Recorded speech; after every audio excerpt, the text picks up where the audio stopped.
नांदेड येथील भाग्यनगर पोलीस ठाण्याच्या हद्दीमध्ये असलेल्या शिवरोडवरील कोल्हापुरी तडका ढाबा या ठिकाणी छुप्या मार्गाने चालवल्या जाणाऱ्या एका मोठ्या कुंटणखाण्याचा अनैतिक मानवी वाहतूक प्रतिबंधक कक्षाने भांडाफोड केला आहे। या कारवाईमध्ये 4 पीडित महिलांची सुटका करण्यात आली आहे आणि ढाब्याचे व्यवस्थापक आणि वेटरला अटक करण्यात आली आहे, तर मुख्य मालक फरार झालाय।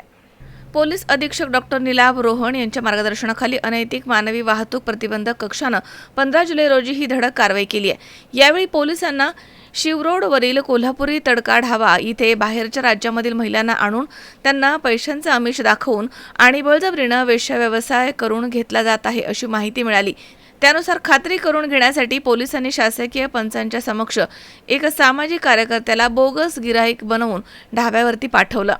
तिथे वेश्यागमनाचा प्रकार निश्चित होताच इशारा मिळताच पोलीस पथकाने ढाब्यावरती छापा टाकला। या कारवाईमध्ये पोलिसांनी ढाबा व्यवस्थापक रुपेश सुभाष पात्रे आणि वेटर लहू राजू घुंगे यांना अटक केली आहे। गुन्ह्यामधील मुख्य मालक आणि चालक प्रकाश अवस्थी हा सध्या फरार आहे।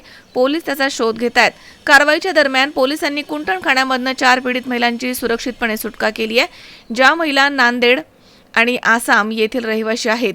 तर या प्रकरणी महिला पोलीस उपनिरीक्षक अश्विनी गायकवाड यांच्या फिर्यादीवरून आरोपींविरुद्ध भाग्यनगर पोलीस ठाण्यामध्ये गुन्हा दाखल करण्यात आला।